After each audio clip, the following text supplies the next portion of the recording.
Topic, the name of the talk tonight is how to become a data-aware designer.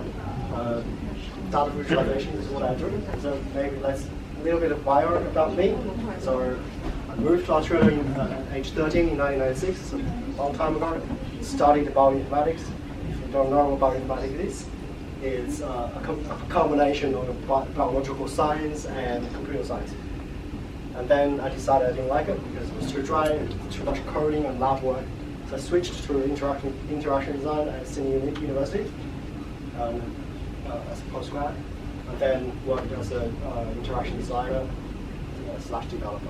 Excuse me. And then, would you please speak louder? Yeah, sure. Okay. Then in 2011, I started my own business. Just being a typical millennial, not happy with, never happy with where you are. Just started my own business, start your own thing.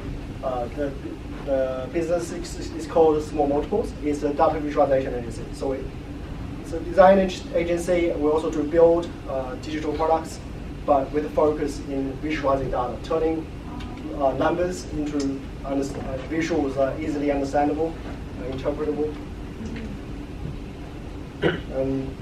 Yeah, since then we've grown a little bit, very organically, from just myself and my partner, first two people. And now we have about 10, 11. So it's a team of database specialists, visual designers, UX designers, producers, project managers, and developers. And throughout the years we started, so these are the type of clients we work with. You see a lot of government agencies, and then universities, property management, consulting companies, and a lot of research and newspapers as well. So we started here, working for ABC, SBS, Financial Review, Guardian, this stuff, and slowly moved to government and more commercial clients. And these are the project types that we work with every day on a daily basis.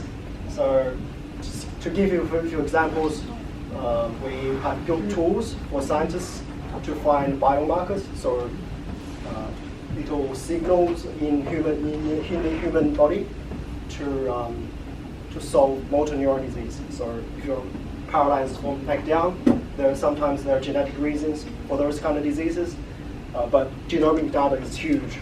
Without a digital tool, it's impossible for scientists to know what to test in the lab, so we built a tool for them. We have built tools for the Department of Education to plan schools for the next 30 years. So where are other places in Sydney, across the state, to put a new school? Or if there's an existing school, what can they do about it to meet the demand of the growing student numbers in the next 30 years?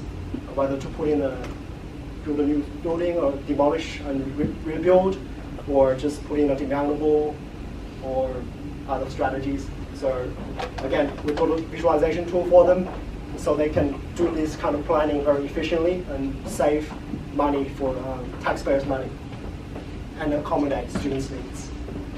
We've done a lot of mapping. So we mapped infrastructure projects across Australia for the federal government to tell people where taxpayers' money are being spent, right? Whether it's a new road or a new rail. This information has to be communicated with customers in the government, which is all of us. And also we've helped Nature Journal to visualize, to identify which countries and how countries collaborate on research projects and how universities collaborate with each other. Who contributes more, who has the more authors, that kind of stuff, information. So tonight, I'm going to talk about, the talk is mainly divided into three parts. First, I'm going to talk about, the world is it's a super complicated place. And in this world, we find our users. That's what we design for. It ain't easy being Chinese. You see what I mean by that? And I see a room full of Chinese / designers, except for two people. Designers nonetheless. I hope the learnings can be applied across ethnic lines. And the third part is what can we do about it? And I would like to say becoming data aware is one strategy to become a better designer. So the world, in my view, is very complicated, but you can also say it's very beautiful through the lens of data. So I made this map a few years ago now. So it provides a different view of Sydney. We all know Sydney is very multicultural. Each suburb, you travel to Auburn, for example, the streetscape, the people there, the food there is very different compared to if you go to Bondi. But how do you visualize that? How do you see it? So I created a very condensed view. So just elevate, color the suburb by the population, with the people who have with the community, with the country that most people come from, within the migrant community. So for example, in Hurstville, there may be Chinese, Vietnamese, Greek, Italian, but Chinese population has ranked number 1. I just colored Hurstville red. And I applied that rule across all of Sydney, all of Australia actually, and it creates gives you a nice view of Sydney. I've done 2 versions of this map, one from the 2011 ADS census data and one using the 2016 data. You can see how Sydney as a city has changed over the years through migration. The mixed people and the distribution of immigrant communities have changed. You can see areas occupied. I don't like to use that word, but dominated. No, not the right word. The distribution of people have changed. And with that changing distribution, you see cultural and food, everything changes in those suburbs. And that's Melbourne. Because the 2 cities are very, very different, and the division lines are different as well. Apparently the east, I don't know much about Melbourne, but apparently the east side and the city centre are very high in Chinese population.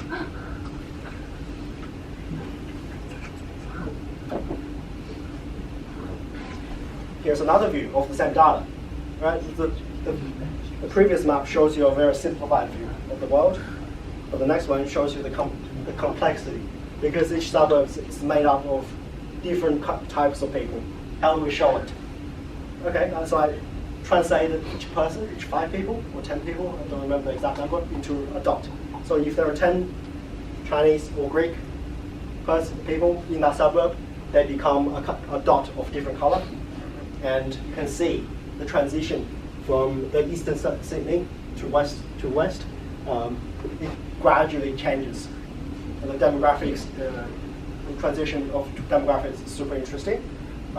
In the east, it's mostly British background. West, perhaps Middle Eastern and Southeast Asian. And the south, which you can't see, I'm going to load it up. And in the north as well, a lot of Chinese. East Asian. So East Asian is red.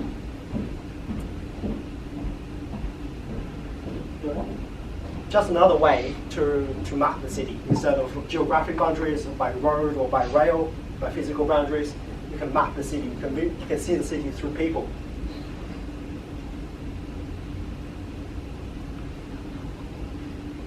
And then, why not use the same data to make chocolate?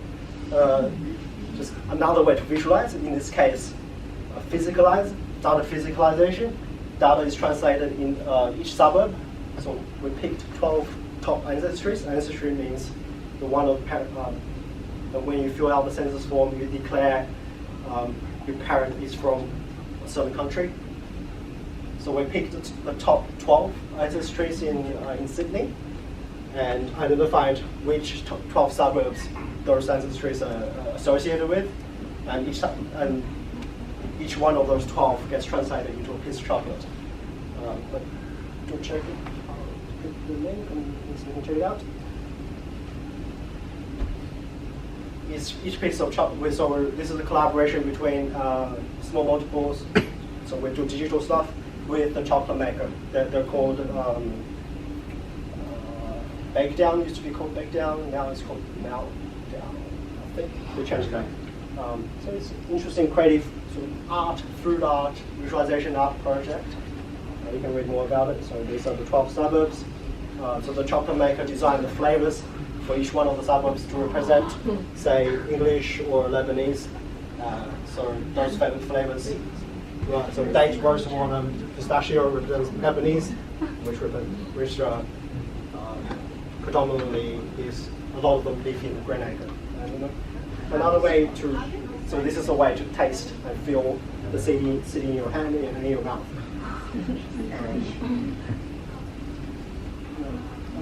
So the whole process,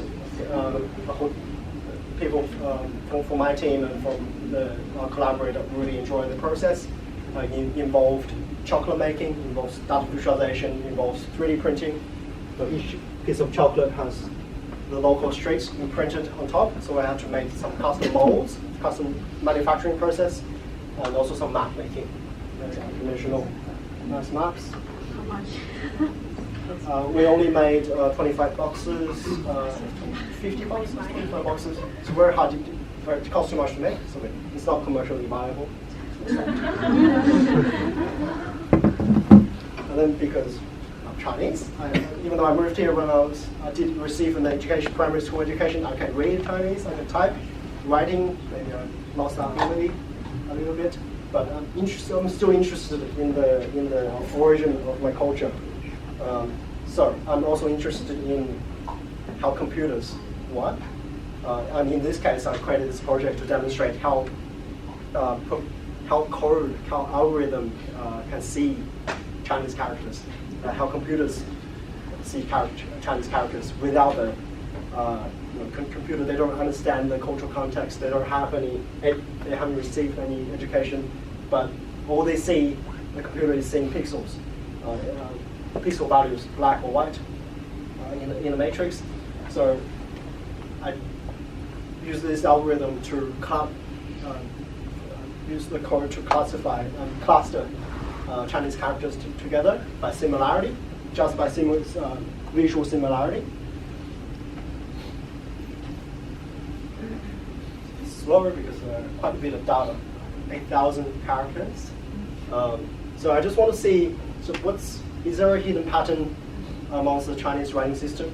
Are similar sounding words, similar sounding characters grouped together, or similar characters that have shared meaning grouped together, or tones? So in this visualization, the colors are mapped to tones, 4 or 5 tones, if you count which one. In Mandarin, by the way, you can zoom in and say, what's in this? Did the computer understand that these characters? I think they kind of share some similarity. To people who are familiar with Chinese, they all share the same radical.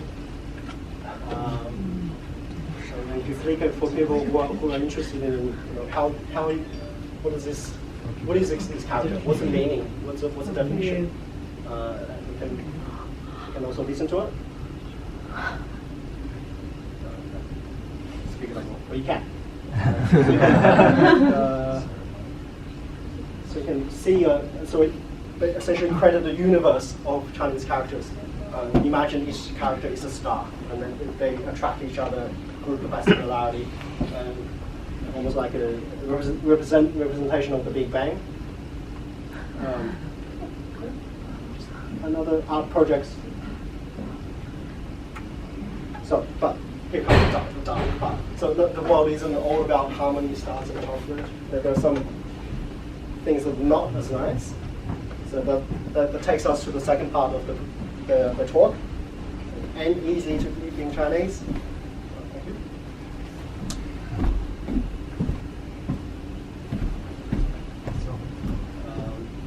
So, I don't know if you noticed, I did, that there are certain things that the political atmosphere or the media atmosphere is quite hostile these days. And can I explain why there are different political systems clashing on the world stage? But this article came out just before the last federal election. There were a lot of accusations throwing around Chinese voters. If we don't have a certain political view or associated with wrong people, would suddenly became communist spies. So ABC, to their credit, they actually went out and spoke with some Chinese voters and said, wrote an article like this. But what bugs me is that as Chinese Australian, I lived here for more than 20 years. I still have to justify that I'm not a spy, right? It's super unnecessary. It's that thing of being an Asian migrant. You are never accepted as always seen as the other, which bugs me. So, is this Yellow Peril 2.0? So I'm not familiar. I don't know how many of you are familiar with Australian history. There's a very nice part until the 1970s. White Australia policy, Chinese are not allowed to migrate to Australia because the law enacted. They're just not allowed.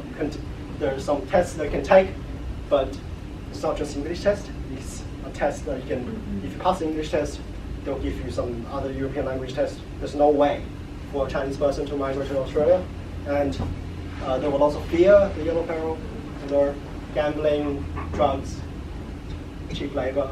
Some of this still is the rhetoric of the day. But I have doubt. Am I just being paranoid and say I'm victimizing myself? So I want to answer that question. So I looked into the ABC news articles archive. I scraped the website essentially, and for each article, I pick out the keywords using natural language processing, pick out the entities, and say what words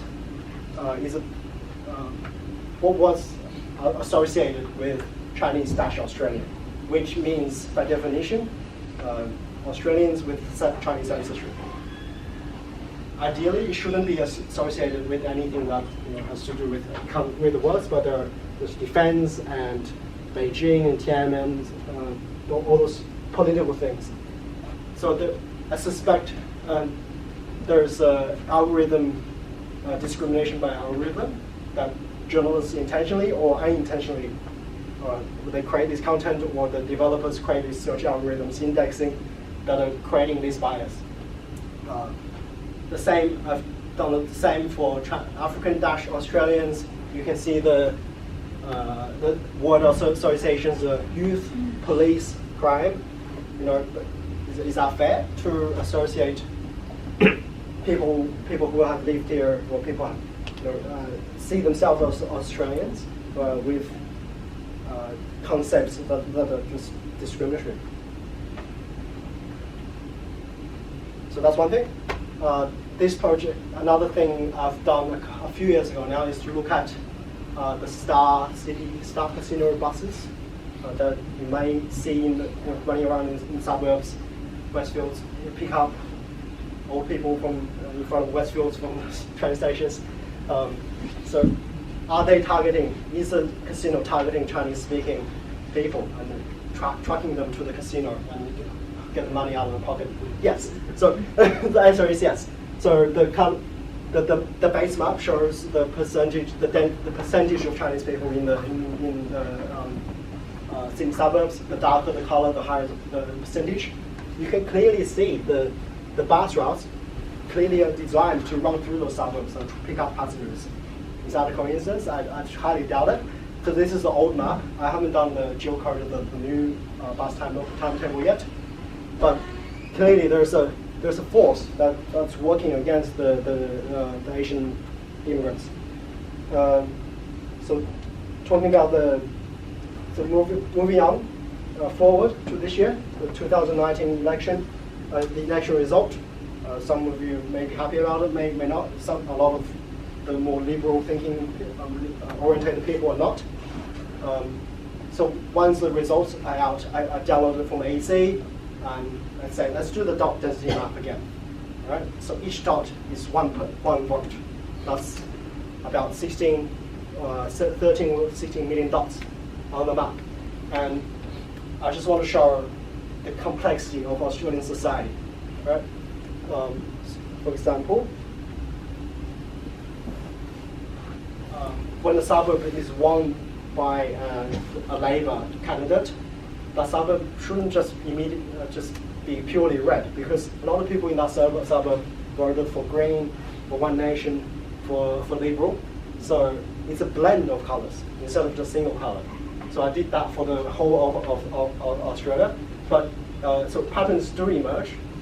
So this band are Liberal seats, majority Labour voting, down to the Shire, more conservative areas, Bondi and North Sydney are more conservative, more Liberal voting. But if you look at Melbourne, the inner city are there's a lot of Green voters. You know, these kind of things shows the complexity, shows that the world is a very complicated place, but also very beautiful. Moving on to Queensland. Queensland is super interesting. This is Byron and Brisbane. Between Byron and Brisbane, 3-hour drive. Byron is super hippie, a lot of green voters. But if you drive across the state line, across the Brisbane River, it becomes a lot of One Nation votes. Ollie Hansen, anyone? So it becomes very purple, very Carter, sort of national, sort of very conservative vote. Now, all this information, which was data, is super interesting, and we should be aware of. And then I started the question: do the people in government represent people like us, not just by race, but I'm talking about age as well. Now, I'm mid-30s. Do the typical average face Liberal National Party member of Parliament represent me? What about Labour and PwC consultants as a control? So you can see that they're typically older, Anglo, I guess compared to the more commercial side, the PwC consultants. The difference is quite clear, that the Australian government is very, very old and very, very white. And then this is a failed experiment, by the way. So looking at the 2019 federal election candidate data, but I tried to work out the ancestry of the candidates by using their surname. But the data set is from the US, because the Australian census don't collect race information, but the US one does. So I cross-matched the two data sets, color-coded by race: red Asian, blue Caucasian, and yellow Hispanic. But we don't have too many. The Hispanic population isn't too large in Australia. I just want to say, okay, are people from the ethnic minorities participating or actively participating in politics? The result, I think the answer is no, because by looking at it, by punching the numbers, the percentage of Asian surnames is much lower than the percentage of Asian ancestry in the population. But it didn't work because sometimes the surnames is not a clear indication of what kind of person you are. Some Asian people may have, like Filipino people like us, either say young people, working young adults, and also new immigrants, minorities, were not being politically represented in Australian politics. What does that have to do with design, right? So what can we do about it? My strategy, I proposed strategy is to become data aware. Start doing experiments like, considering these three three areas. So whenever you start a research project, start a design project, consider the data. Go out there and find data sources and try to understand your audience more. Try to understand, and go deep on the topic. Learn the code, import the data into Jupyter Notebook, Python, learn Python. Try to make sense of the world. And then start asking questions. But this demands a lot of marketing and communication skills. And also you can collect data by doing the typical UX tasks, doing user studies and both quantitative and qualitative data are super important. So by looking at these three areas,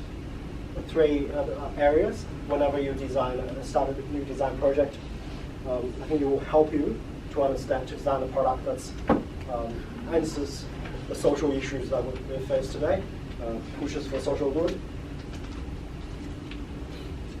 Yeah, combination of three. So, an example. In this case, I'm sure you are all aware of what's happening in Australia and in Hong Kong as well. Slightly controversial, I hope not. I'm just showing the data, so I don't take sides. So the data in this case come from life table, so the life expectancy table from Australia, from ABS, Australian Bureau of Statistics, and from Hong Kong's equivalent, which is Census Stat Department, I think. So I want to show, is there a gap between people in governments and the young people who feel disenfranchised, not happy, right? You can see there is a huge gap. So the y-axis is the percentage of likelihood for a particular population to be alive, and the years go on the x-axis going into the future. This is 2020, goes into 2100.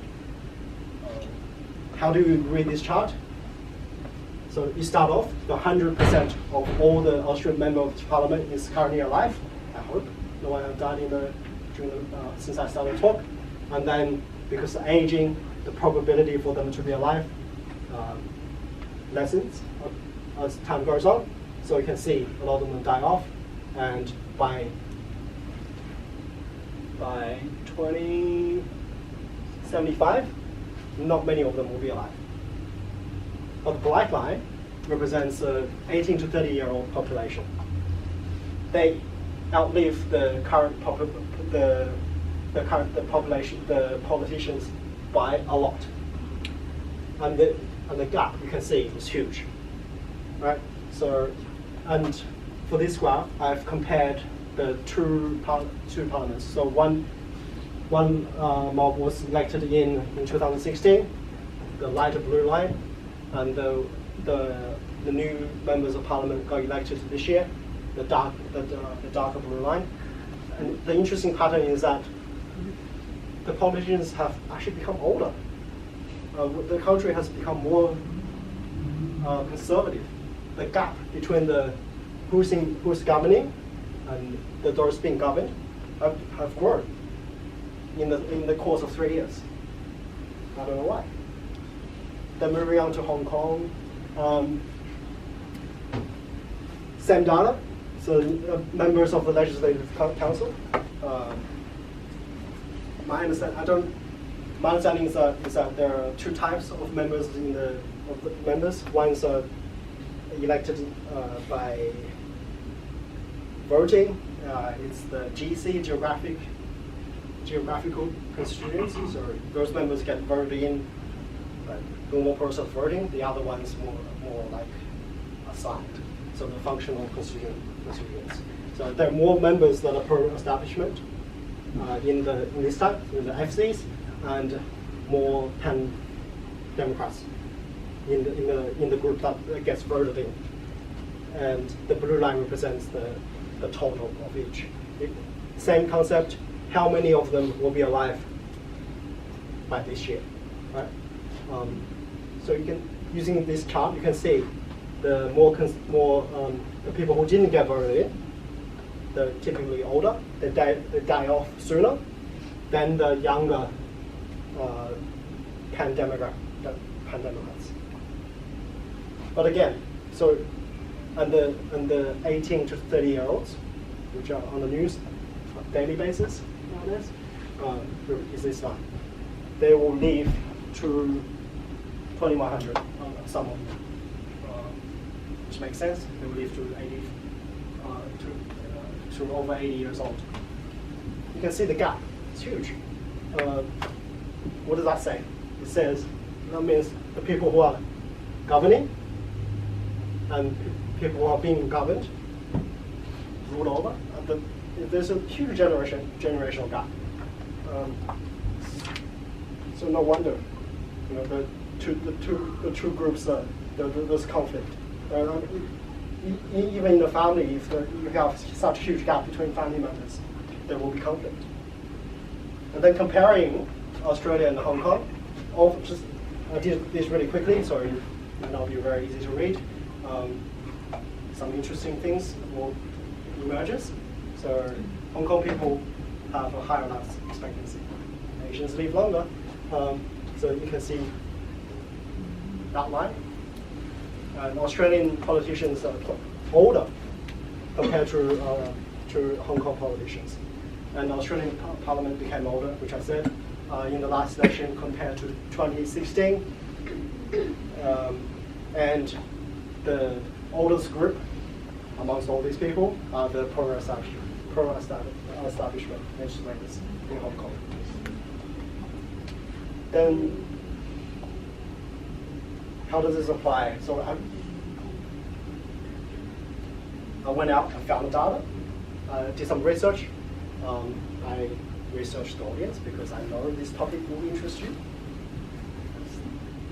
The name of the meetup is contains the word Chinese, and it's very topical. It's happening right now.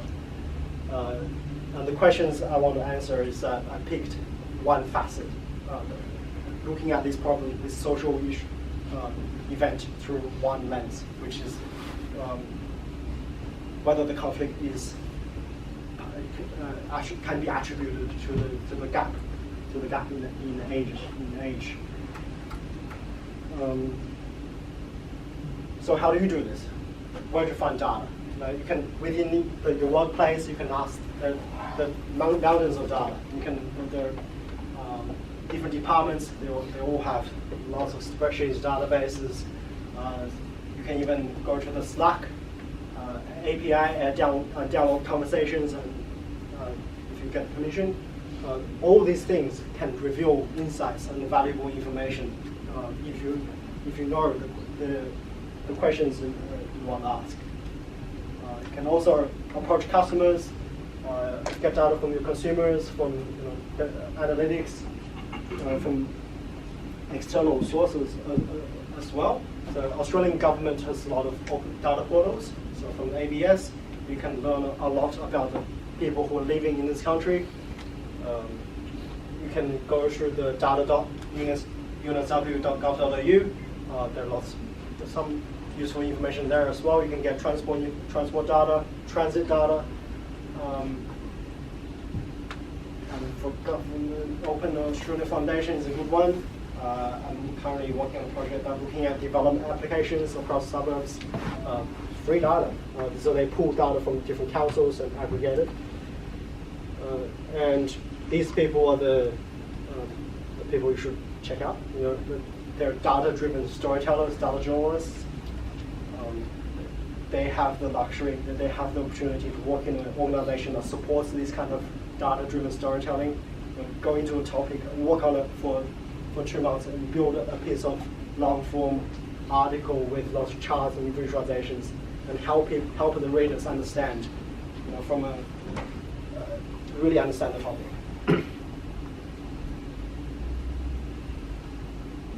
Best practice for searching for data. I'll share these slides. I won't go to the details. You have to keep an eye on data quality as well. So not all data are the same.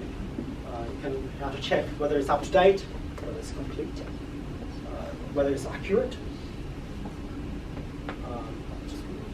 the best way to make sure these things are up to standard, just importing and play with it, putting in Tableau, putting in Excel even, make some charts and see whether it makes sense. If it passes a common sense test, then you can do experiment with it a bit more to validate it. So, keeping with the theme, politics and China, I want to share this project with you. No, I didn't make this, Reuters did. Been out for a few years now, so it gives you a way to visualize how the Chinese government political system works, and how we can work it out.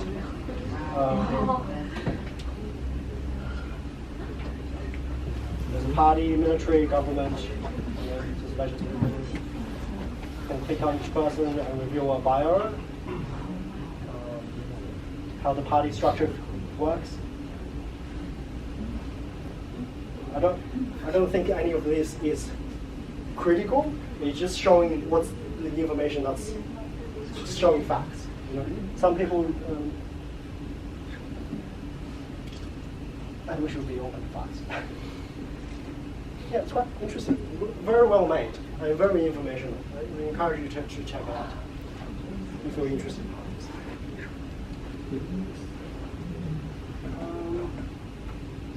So, in conclusion, what I'm evangelizing is like promoting is data awareness is super important.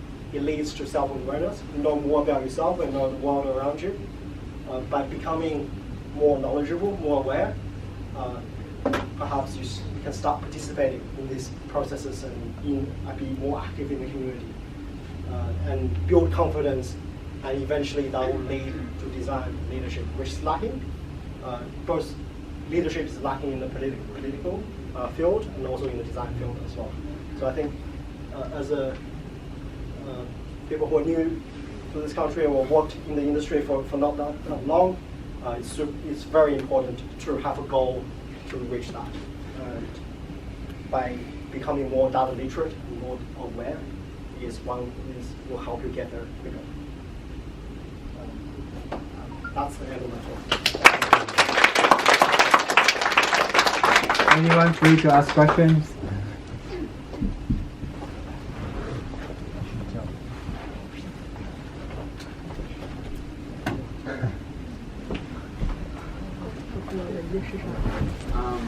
Thanks, Jack. I was really impressed by a lot of these case studies. You really showed a lot of really inspiring work. There was one thing that I kind of wasn't sure on though. You were telling the story about you showed the line graph, you showed the age difference between those who are being governed and those who are in power. Wouldn't it be, isn't that slightly, I don't know, wouldn't it be more accurate to show those, like you only focus on the segments of those who were 18 to 30 year olds, is that right? Wouldn't it, if you were trying to highlight the story of the age difference between those who are being governed and those who are governing, wouldn't it be better to show the graph of the average population of Australia and Hong Kong? Yeah, I made changes to that graph. I did have a version that shows different age groups: young children, retirees, adults, and school children. I didn't because this makes this more spicy, more controversial. Because it's happening right now. Retirees are not pronouncing in. I think there are not many of them. Right? So this is more. I make changes. Yeah, exactly right. So we also have to look at where the power center is. Right? Do 18 to 18 to 30 year olds hold power in society? It depends on the number. Depends on the income, financial situation. It's a very complex issue. I'm just showing us very thin slides on my interpretation. And when you're dealing with data, you might set in different rules, you will see different results. Like how do you avoid your personal bias? Like I want to see this result, so I set in these rules to. How do you avoid your personal bias? Exactly. That was an example that this representation could be seen as biased because I'm only showing one age group. So that's a conscious choice. So what I should have done is that, put in the other lines, but then make them really faint. But they are there. I'll make a note of it. But I didn't do that for visualization. So you should absolutely don't hide any data, show everything, but highlight the ones that you want to talk about. Thanks for your presentation. It was very impressive. Just for the record, I'm not a UI student. I study commerce and law, but I'm really interested in your presentation. And previously in your presentation, you gave us some example where you use data to solve social issues. But I'm just wondering, have you been using data for any commercial use? So, for example, using the financial information to provide advice for companies or help them to target customers? But those tools are usually internal, not offshore or remote sensitive data, trade secrets. So one example is to help companies run better. So different departments, they don't know what each other is doing. So make a tool that shows, they're doing these things in this area. Don't do the same thing. Right? So that's just a very simple example. Putting things on the map, and everyone from different departments look at this map, and they don't spend money twice. That's one example. We hear about 3 dimension in your data visualization. Yes, but not too many, because we believe that this is too much information, because there's depth involved, and human brains can interpret data very quickly and more efficiently if it's just flat. And if you involve more than 2 dimensions, perhaps you just add a different view or different filter. But pretty much it's useful, like in terms of VR and AR, that kind of thing. Yeah. But we haven't done much. Is some limitation around 3D, like human brain cannot process? We can. Well, we can absolutely process 3D information, but it becomes too complex. Like you have to spend a lot of time in that environment, and rotate, pan, and zoom. But sometimes you just show information, just say in words, and people want to say it less than 1 second. And instead of letting them actually go a million dots, and you have to find them right away. But architects do a lot of 3D, and urban planners do a lot of 3D visualization. Okay, thank you, Jeff.